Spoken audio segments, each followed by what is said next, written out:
자, 오늘 나누실 말씀 요나서 1장 말씀을 저희가 나누려고 하는데요. 우리는 지난 1년 동안에 요한복음 강해를 통해서 말씀을 나누었습니다. 그리고 올 초부터 아울러서 사무엘상 강해를 통해서 또 말씀을 나누고 있는데요. 그리고 아시는 것처럼 지난 부활주일을 끝으로 저희가 요한복음 강해를 마치게 됐습니다. 그래서 이후에 우리가 이제 사무엘상 말씀을 나누고 있지만 또 아울러서 오늘은 요한복음에 이어서 이제 요나서 말씀을 좀 한 달 정도 또 같이 보려고 합니다. 요나서에 대한 말씀을 통해서 또 말씀을 듣는 또 예배드리는 모든 성도님들 가운데 또 하나님의 크신 사랑과 은혜가 함께 하시기를 간절히 소원합니다. 요나서에 대해서는 굳이 긴 설명을 하지 않아도 여러분들이 잘 알고 계시죠? 요나는 북이스라엘의 여로보암 2세 때 활동했던 선지자였습니다. 자, 하나님은 어느 날 요나를 부르시고 니느웨라는 곳으로 가라고 말씀을 하시죠. 주님의 말씀을 외치라는 거였습니다. 근데 문제는 요나가 이것을 받아들일 마음이 없었던 거죠. 그래서 여러분들이 요나 이야기할 때 제일 먼저 그 니느웨하고 다시스라는 곳을 여러분들이 잘 아시게 됩니다. 왜 요나가 니느웨라는 곳을 가지 않으려고 했죠?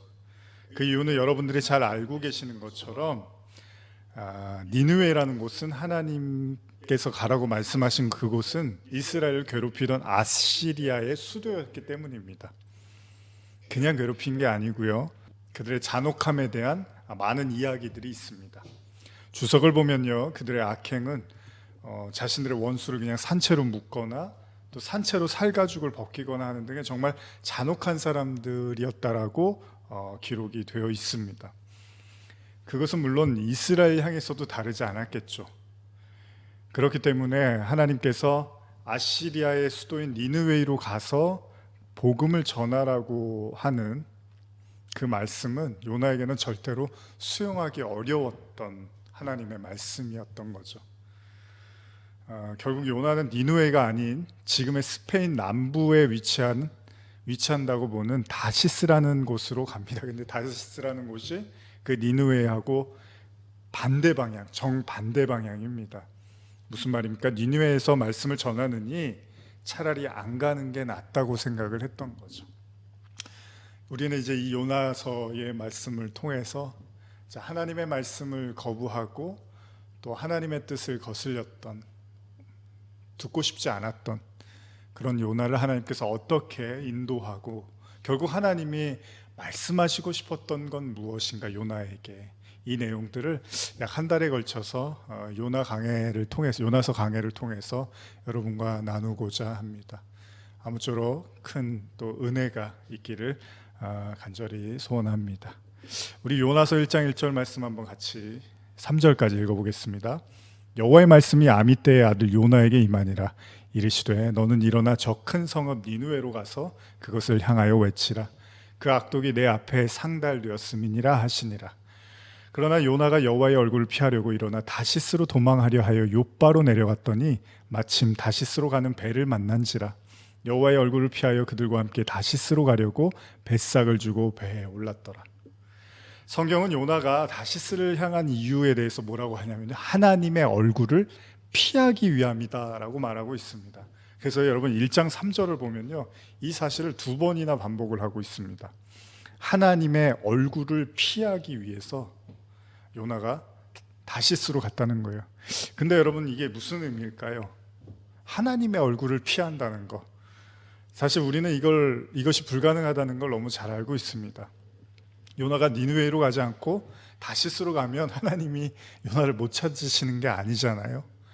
그럼에도 불구하고 요나는 하나님의 뜻을 피하기 위해서, 하나님의 낯을 피하기 위해서 다시스로 향합니다. 어찌 보면 좀 유치하기도 하고 우습게 보이는 이야기처럼 들리기도 합니다. 그래도 하나님의 말씀을 주셨을 때는 그럴 만한 사람이었을 거 아니에요. 하나님이 요나에게 그런 말씀을 주셨을 때는 그래도 그럴 만한 사람이니까 전하라고 하셨을 거 아닙니까? 그런데도 불구하고 그의 행동은 조금은 실망스러워 보일 수도 있겠죠. 뭔가 믿음직해 보이고 순종하는 모습이 아니라 도망치는 모습이었기 때문입니다. 그럼에도 우리가 이해할 수 있는 건요, 요나가 하나님의 말씀을 거부한 것이 단순한 이유, 귀찮아서, 하기 싫어서, 가기 싫어서 뭐 이런 게 아니라 좀 더 깊은 요나의 이유가 있었다는 거죠. 그건 뭐였죠?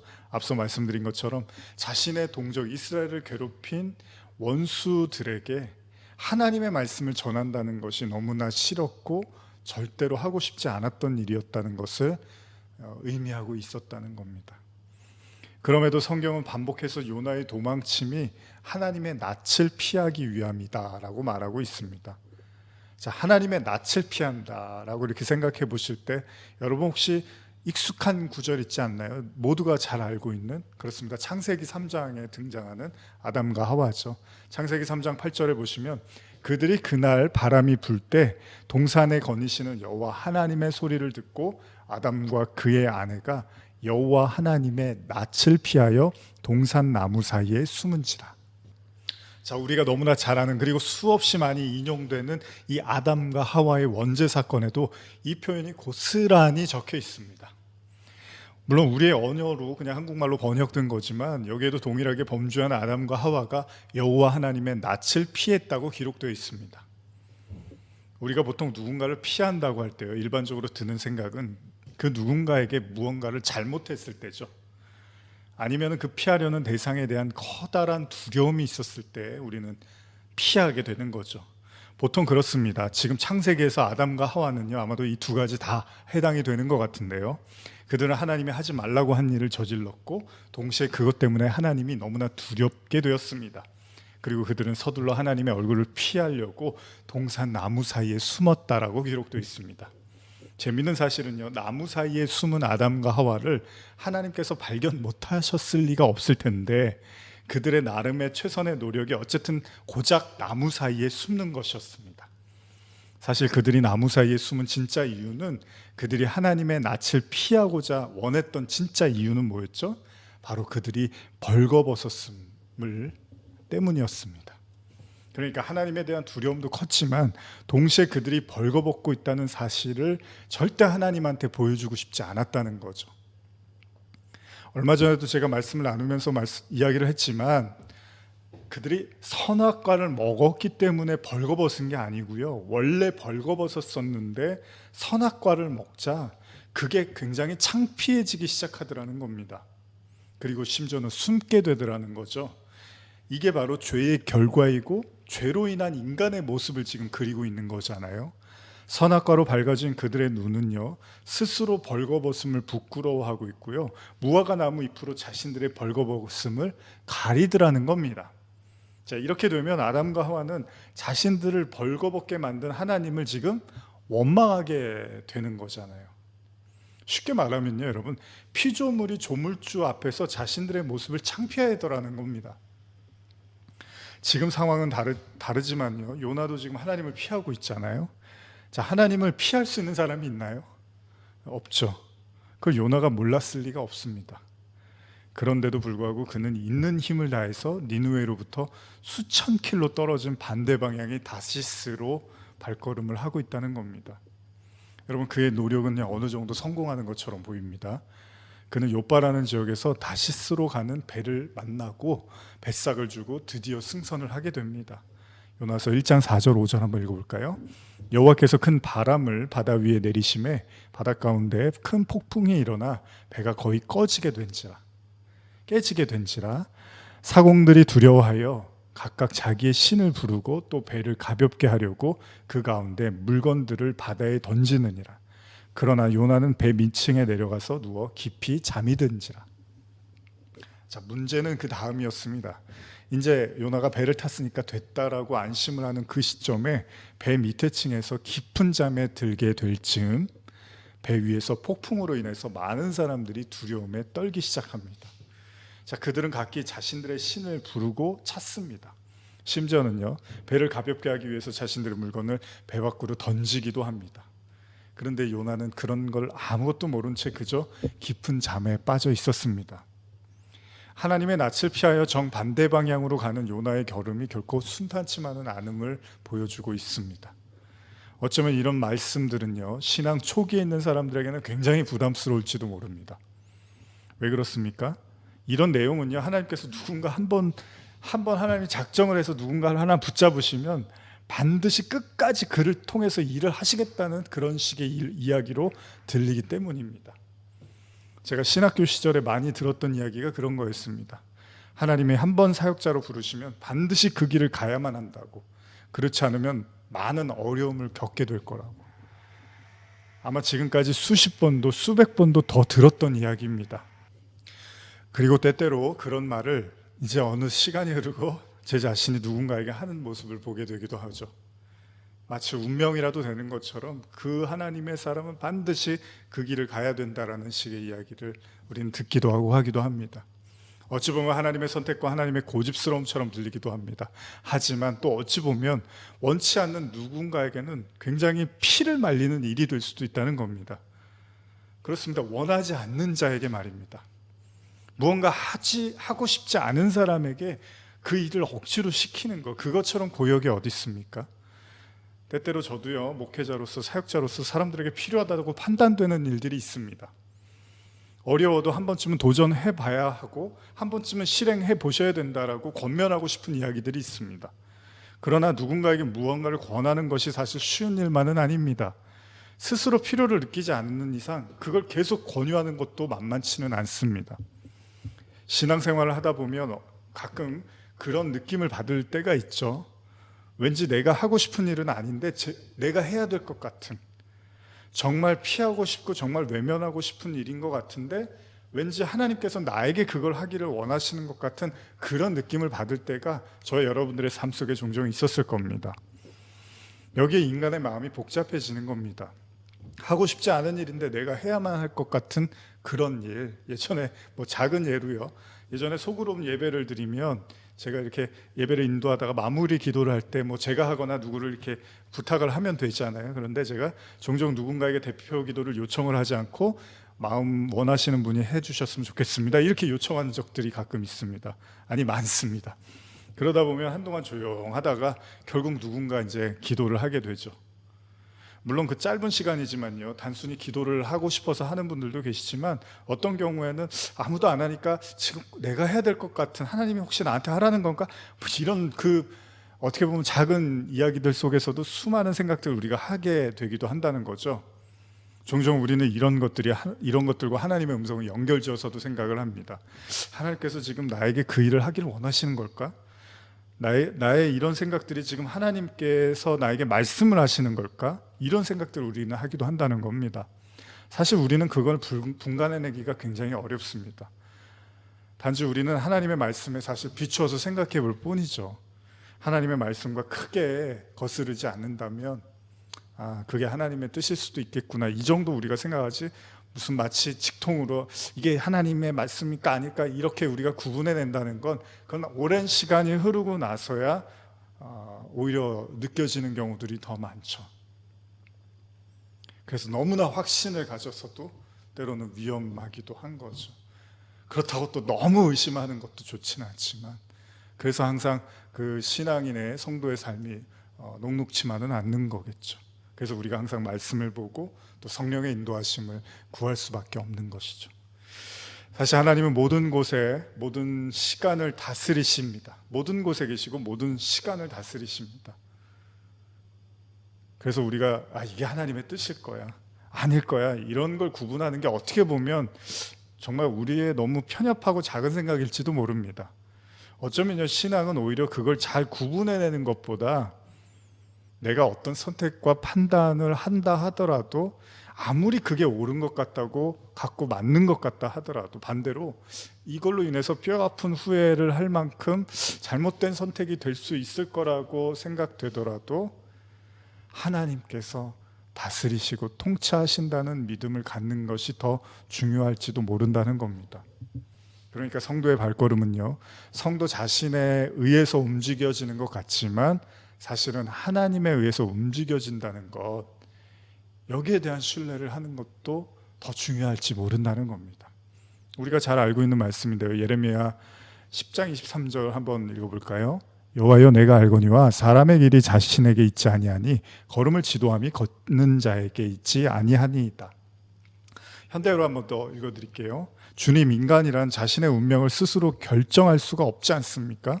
사람이 물론 제 발로 걸어 다니지만 어찌 그 발걸음을 스스로 결정할 수가 있습니까? 인생의 길을 결정하는 것은 인간 자신이 아니라는 것을 제가 압니다. 비슷한 말씀이 잠언에도 있죠. 잠언 16장 9절입니다. 사람이 마음으로 자기의 길을 계획할지라도 그의 걸음을 인도하시는 이는 여호와시니라. 어떤 의미에서 위안이 되는 말씀이기도 하지만 어떤 의미에서는 성도는 하나님의 걸음을 피해갈 수 없다는 무서운 이야기일 수도 있습니다. 여러분들에게 이 말씀은 위안이 되십니까? 아니면 무서운 부담스러운 말씀이십니까? 오늘 성경에 등장하는 요나에게도 이 말씀은 동일하게 지금 적용이 되어지고 있습니다.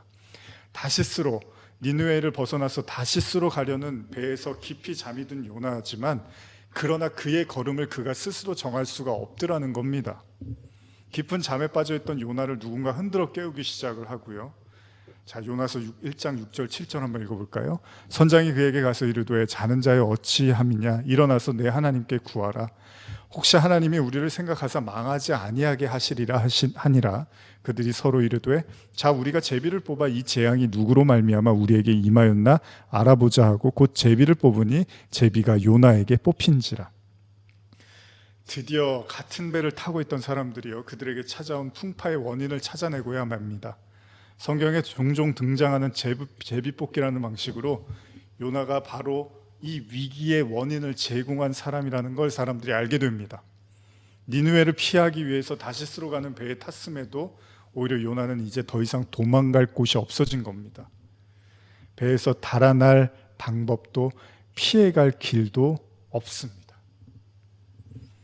요나서 1장 8절 10절까지 한번 읽어볼까요?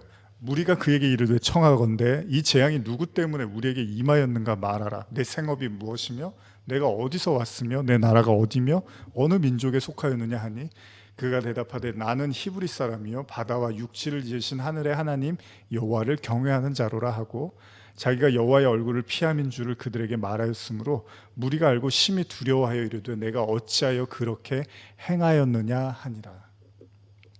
요나는 사람들에게 자신이 히브리인이며 바다와 육지를 만드신 하늘의 하나님 여호와를 경외하는 사람이라고 고백을 합니다. 그러나 동시에 요나는 그렇게 경외하는 하나님을 도망치기 위해서 다시스로 가는 배를 탔다고 말합니다. 여호와를 섬기는 자인데 여호와의 얼굴을 피하기 위해서 도망치는 중이라고 말을 합니다. 참 아이러니한 표현 아닙니까? 앞뒤가 맞지 않는 말 아닙니까? 여호와를 경외하는 자인데 여호와를 피하는 중이다. 이게 가능한 겁니까? 여호와를 경외하는데 여호와를 피하는 중이라는 게. 자, 앞뒤가 맞지 않는 이 말, 가끔 드라마나 영화를 보면 듣게 되는 말 있죠. 사랑하기 때문에 헤어진다. 슬프도록 아름답다. 너무 기뻐서 눈물이 난다. 너무 기가 막혀 웃음만 나온다. 하나님을 경외하는데 하나님을 피하는 중이다. 분명 저에게도 그런 기억들이 있습니다. 분명 하나님이 너무 좋았었습니다.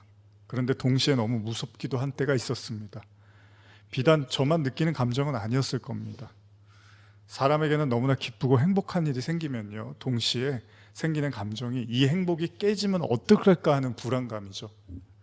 그러니까 인간의 마음에는 공존하는 정반대의 두 마음이 자리 잡을 수 있다는 거죠. 어쩌면 그래서 인간인지도 모릅니다.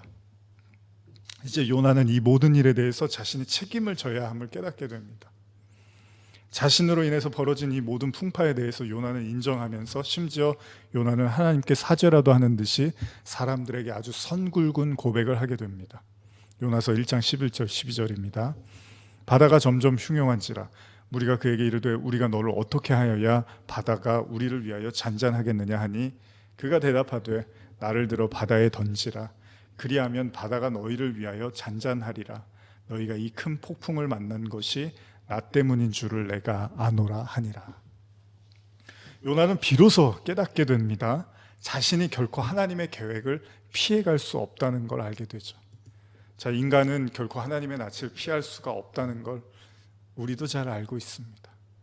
어쩌면 요나가 자신을 바다로 던지라고 말하는 것도 단순히 풍파를 잠재우기 위한 것만이 아니라 자신이 하나님의 손안에 있다는 확신이 있었는지도 모르겠습니다. 무슨 말이냐 하면 자신의 생명이 자신의 것이 아니고 자신의 걸음이 자신의 것이 아닌지를 요나가 깨달았는지도 모른다는 거죠.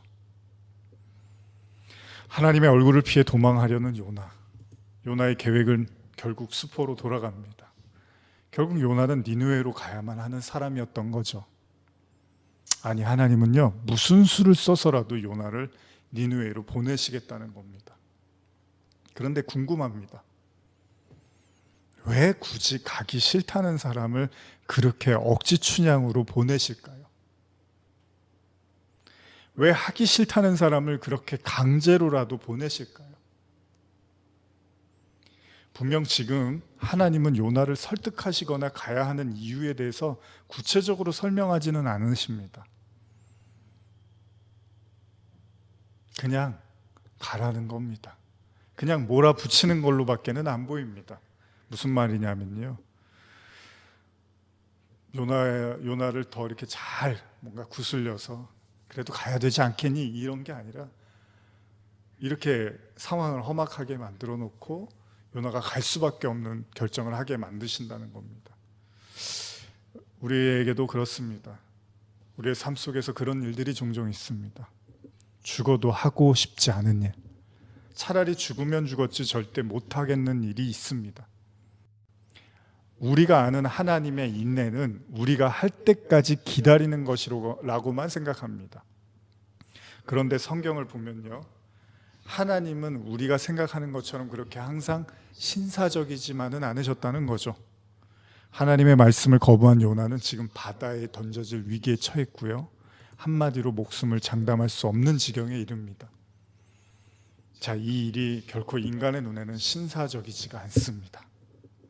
차라리 뱃속에서 영험한 선지자 같은 사람을 만나서 요나의 행적을 맞추면서 다시 니느웨로 가라 이렇게 말하면 요나가 깜짝 놀랄 거 아니에요. 하나님 그렇게도 하실 수 있겠죠. 그런데 하나님은 풍랑을 일으켜서 요나를 순식간에 궁지로 몰고 가고 많은 사람들 앞에 요나가 하나님의 낯을 피해서 도망가는 중이라는 것을 결코 기어코 말하게끔 하십니다. 그런데 어디 성경에 이런 이야기가 한두 번입니까? 요나서 1장 13절에서 15절 읽겠습니다. 그러나 그 사람들이 힘써 노를 저어 배를 육지로 돌리고자 하다가 바다가 그들을 향하여 점점 더 흉용함으로 능히 못한지라. 우리가 여호와께 부르짖어 이르되 여호와여 구하고 구하오니 이 사람의 생명 때문에 우리를 멸망시키지 마옵소서. 무죄한 피를 우리에게 돌리지 마옵소서. 주 여호와께서는 주의 뜻대로 행하심이니이다 하고 요나를 들어 바다에 던짐에 바다가 뛰노는 것이 곧 그친지라. 배에 탄 사람들도 사람인지라 결코 요나를 쉽게 포기할 수는 없었습니다. 아무리 그가 믿는 신에게 잘못을 했다 하더라도 그를 쉽게 버릴 수는 없었습니다. 요나의 말을 듣기는 했지만 사람들은 다시금 배를 육지로 돌려서 풍파를 피하려고 했습니다. 그러나 이내 깨닫습니다. 그들이 지금 상대하고 있는 것은 여호와 하나님이라는 것을 알게 됩니다. 결국 그들은 요나의 뜻대로, 요나의 말대로 해주고요, 풍랑은 이내 잠잠해지게 됩니다. 참 어려운 이야기입니다. 어쩌면 참 무서운 이야기입니다. 그 누구도 이런 하나님과 가까워지고 싶은 사람이 있을까요? 요나가 그렇게 잘못한 걸까요? 자신의 동족을 너무나 괴롭히는 그들 향해서 가고 싶지 않아서 다시스로 가는 요나가 그렇게 잘못한 걸까요? 요나에게도 감정이라는 게 있고 요나에게도 기억이라는 게 있는데 하나님은 그걸 다 무시하고 무조건 가라고 하시는, 어쩌면 너무 하나님이 너무하신 게 아닐까라는 생각을 할 수도 있겠죠. 아니, 꼭 요나가 아니고 그 일을 하고자 하는 다른 사람은 없었을까요? 굳이 하나님은 요나를 들어서 그 일을 행하셔야만 할까요? 꼭 요나여야만 하는 걸까요? 인간의 입장에서는 그렇습니다. 너무 두렵고 너무 무섭고 부담이 가는 이야기입니다.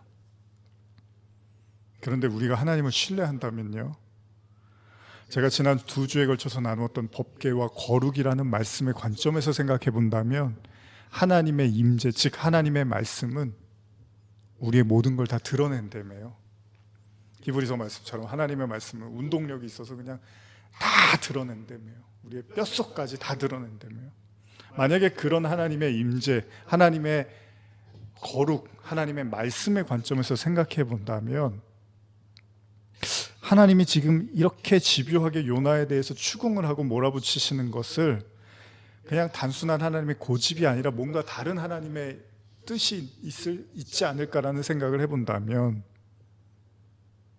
여러분 생각해 보십시오. 요나가 그토록 하나님을 경외하는 사람이었음에도 불구하고 하나님을 피하면서까지 도망치고 싶었던 요나의 내면을 살펴보면 한 가지 중요한 단서가 있죠. 문제가 있죠.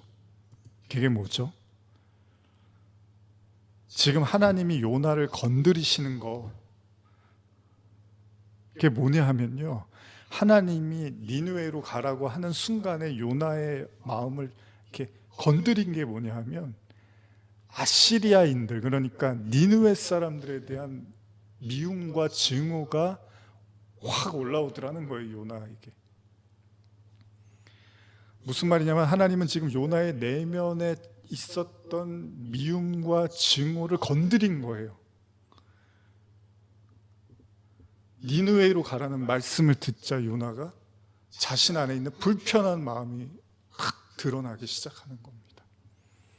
여러분, 요나의 이름의 뜻이 뭔지 아십니까? 비둘기입니다. 비둘기. 요나라는 말 자체가 비둘기와 어원이 같습니다. 자, 비둘기 하면 뭐가 떠오르시죠? 어쩌면 하나님은 요나에게 그의 이름처럼 비둘기를 가리키고 싶었는지도 모릅니다. 여러분, 요나서를 읽으신 분들은 요나의 마지막 장이 어떻게 마무리되시는지를 잘 알고 계시죠? 사실 너무나 중요하고 너무나 엄청난 이야기죠.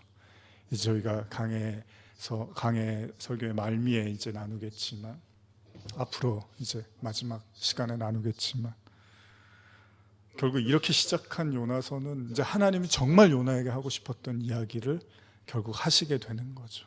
마지막 순간에. 그렇기 때문에 굉장히 중요한 내용이고, 예수님도 요나의 표적밖에는 내가 보여줄 게 없다고 이제 십자가를 언급하셨던 거잖아요. 그만큼 요나서가 담고 있는 많은 중요한 메시지들이 있다는 거죠. 자, 그렇다면 하나님이 지금 요나를 니느웨로 보낼 때는 뭔가 하나님의 의도가 있다는 거잖아요. 자, 탕자의 비유에서요, 탕자의 아버지가 미운 게 아니라 동생 탕자가 미웠던 형에 대한 이야기. 자, 결국 형은 아버지까지도 뿌리치게 되죠. 동생에 대한 미움이 너무나 큰 나머지요, 아버지가 잔치를 벌이고 큰아들에게, 형에게 들어오라고 하는데 형이 그걸 뿌리칩니다. 왜요? 도저히 용서할 수 없는 동생을 받아들이기에는 너무나 힘든, 그래서 아버지조차도 밉고 싫고 받아들이고 싶지 않았던 거죠. 아마도 이 문제를 해결하지 못하면요, 탕자의 형은 절대로 아버지의 잔치에 발을 들여놓지 못하게 될 겁니다. 아버지가 누리는 기쁨과 동생 탕자가 누리는 은혜의 맛을 결코 탕자의 형은 맛볼 수가 없다는 겁니다. 이 잔치가 형에게도 기쁨이 되기 위해서는 형에게도 무언가가 필요할지도 모른다는 거예요.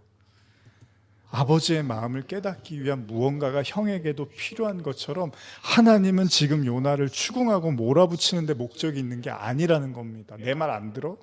한번 어떻게 되나 보자. 내가 아주 본때를 보여주마. 이렇게 우리는 오해하기 쉬운데요, 하나님이 인간을 향한 생각이 웬만한 자비를 가진 우리 주변의 어르신조차도 이렇게까지 안 하시는데, 하나님이 내 말 안 들으면 아주 그냥 끝장을 보여줘야지, 이런 생각을 하시겠냐는 거예요. 그렇게 하나님이 옹졸하고 집요하고 무정한 분이냐는 거예요. 성경을 그냥 그렇게만 보면은 그렇게 보여요. 그러니까 무서운 거예요. 하나님이 맨날 우리는 말 안 들으면 혼나겠지, 벌 주시겠지, 이런 쪽으로만 우리 이제 생각이 발달되어 있단 말이죠. 그러나 어쩔 수 없습니다. 누구나 그러하듯이 사람 생각이 그렇습니다. 그리고 오늘 본문을 보면 요나도 하나님의 말씀을 듣자 과민 반응이 나타납니다. 누구나 그렇습니다. 건드리지 않았으면 하는 것들이 있고요, 그 부분에 대해서는 아무 말도 하지 말고 아무 언급도 안 했으면 하는 그런 부분들이 있습니다. 아무 훈계도 하지 말고 설교도 하지 않았으면 하는 그런 내용들이 있습니다. 그리고 이내 그런 우리의 나약함이나 상처가 건드려졌을 때는 우리도 모르게 그냥 화들짝 할 때가 있죠. 자라보고 놀란 가슴 소뚜껑 보고 놀란다는 말이 있습니다. 무언가에서 놀랐던 사람들은요, 비슷한 것만 봐도 화들짝 한다는 거잖아요. 제가 어린 시절에 짬뽕을 먹고 체한 적이 있었는데, 아주 어릴 때여서 기억은 잘 안 나지만요, 짬뽕을 먹고 체한 건지 아니면 체하고 나서 짬뽕을 먹고 더 속이 안 좋았는지 잘 기억이 안 나지만, 아주 오랫동안 저는 짬뽕만 보면 얼마나 그 막 속이 울렁거렸는지 모릅니다. 그러다가 시간이 흐르고 우연히 먹게 된 그 짬뽕은 얼마나 개운하고 시원하고 얼큰하던지 이로 말할 수가 없습니다. 그래서 많은 사람들이 힘들어 하잖아요. 짜장이냐 짬뽕이냐. 요나는요, 니느웨로 가라는 말씀이 떨어지자 니느웨에서 4,000km 이상이나 되는 반대 방향의 다시스로 도망을 합니다. 그냥 어느 정도가 아니라 4,000km가 되는, 그 당시에 오바도 이런 오바가 없습니다. 얼마나 가기 싫었으면요, 소위 그쪽을 향해서 쳐다보고 싶지 않았던 마음을 엿볼 수가 있는 거죠. 과민 반응. 요나의 마음의 증오가요, 너무나 큰 나머지 하나님의 말씀을 신뢰할 수 없고 하나님의 말씀에 청종하고 순종할 수 없게 만듭니다. 그래서 신앙에는 믿음이 필요한지도 모릅니다. 무슨 믿음이냐면요, 하나님에 대한 신뢰. 하나님이 왜 요나에게 니느웨로 가라고 하셨을까에 대한 신뢰. 그런데 요나의 생각은요, 딱 우리 수준과 크게 달라 보이지가 않습니다. 꼴 보기 싫고 저 악랄한 자들에게 회개가 웬 말이고, 그런 말씀에 기회를 주고 용서를 하신다는 게 웬 말인가. 얼마나 가기 싫었으면요, 바삐 채비를 하고 그 반대편 먼 곳을 향해서 갈 마음을 가졌겠습니까? 달려갔겠습니까? 자, 오늘 말씀을 나누면서 우리도 한번 생각해 봐야 될 대목입니다. 우리가 피하고 싶은 일들이 있고요, 우리가 도망치고 싶은 일들이 있습니다. 만약 우리도 요나처럼 하나님을 경외하지만 하나님의 낯을 피하여 도망치는 중이라면 우리도 진지하게 생각해 볼 필요가 있습니다. 혹시 여러분 중에 하나님을 경외하지만 동시에 하나님의 낯을 피하는 중이신 분 계십니까? 가능합니다. 요나처럼 우리는 얼마든지 그렇게 할 수 있다는 거예요. 하나님을 굉장히 경외하는데 동시에 우리는 하나님을 피하고 있는 중일 수도 있다는 거죠. 자, 그럼 언제까지 우리는 도망쳐야만 할까요? 그리고 어디까지 우리는 도망칠 수 있을까요? 그리고 정말 우리가 하나님의 낯을 피할 수는 있는 걸까요? 그리고 우리는 정말 뭘로부터 도망을 치고 있는 걸까요? 결국 하나님은 요나를 다시스로 가는 배에서 꺼내십니다. 만약 하나님이 요나를 꺼내시지 않았다면, 정말 요나가 다시스에 가서 성공적으로 선지자의 삶을 살았다면 요나 자신에게는 만족스러운 삶인지는 모르겠지만 하나님께는 그냥 반쪽짜리 선지자였을지도 모릅니다. 여러분, 하고 싶은 일만 하고 먹고 싶은 것만 먹을 수는 없습니다. 어릴 적에 듣기 싫었던 말들, 일찍 자라, 학교 다녀오면 숙제 먼저 해라, 자기 전에 양치질해라, 먹기 싫어도 시금치 야채 꼭 챙겨 먹어라, 자기 전에 뭐 먹지 말아라. 어린 시절 단순히 금지와 제약처럼 들리던 이 말들이 지금 제가 지금 누군가에게 하면서 비단 내 마음이 그를 괴롭히기 위한 마음이 아님을 잘 알기에, 그렇다면 어린 시절 제게 그러한 말을 했던 그분들 또한 그러했음을 알게 되는 거죠. 이 말들은 더 이상 강요나 고집이나 금지가 아님을, 아니 나아가서는 저 자신에 대한 걱정이었고 그리고 배려와 사랑의 표현이었음을 우리는 시간이 지나면 알게 됩니다. 하기 싫어서 뿌리치고 자는 척하고 못 들은 척하고 때때로 밖으로 나가 도망쳤던 수많은 순간들, 그러나 그러한 것들이 사실 우리 자신에게 꼭 필요한 것이었음을 우리는 알게 되는 거죠. 심지어는 그렇게 우리에게 관심을 보였던 그들에게 고마움까지 느끼기도 합니다. 여러분, 하나님을 하나님으로 대한다는 것, 어쩌면 하나님이 누군가에게 무언가를 말씀하실 때 우리는 좀 더 그분의 말씀을 신뢰할 필요가 있을지도 모릅니다. 최소한 우리가 생각하는 하나님이 다가 아님을 인정해야 할 필요가 있을지도 모릅니다. 요나서 1장 16절 17절 읽겠습니다. 그 사람들이 여호와를 크게 두려워하여 여호와께 제물을 드리고 서원을 하였더라. 여호와께서 이미 큰 물고기를 예비하사 요나를 삼키게 하셨으므로 요나가 밤낮 3일을 물고기 뱃속에 있으니라. 하나님을 경외하지만 여호와의 낯을 피하여 도망쳤던 요나. 우리는 지금 어디로 도망치고 있는 중입니까? 하나님을 경외하지만 지금 여러분들의 또 다른 마음엔 여러분들의 다시스는, 그리고 여러분들의 니느웨이는 어디입니까? 다음 주에 계속 말씀을 나누겠습니다. 기도하시겠습니다. 하나님 아버지, 피하고 싶은 일들, 도망치고 싶은 일들,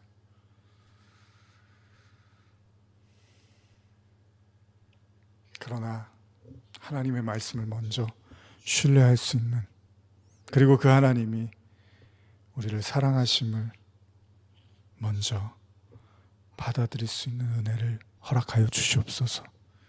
감사드리며 예수님의 이름으로 기도드립니다. 아멘.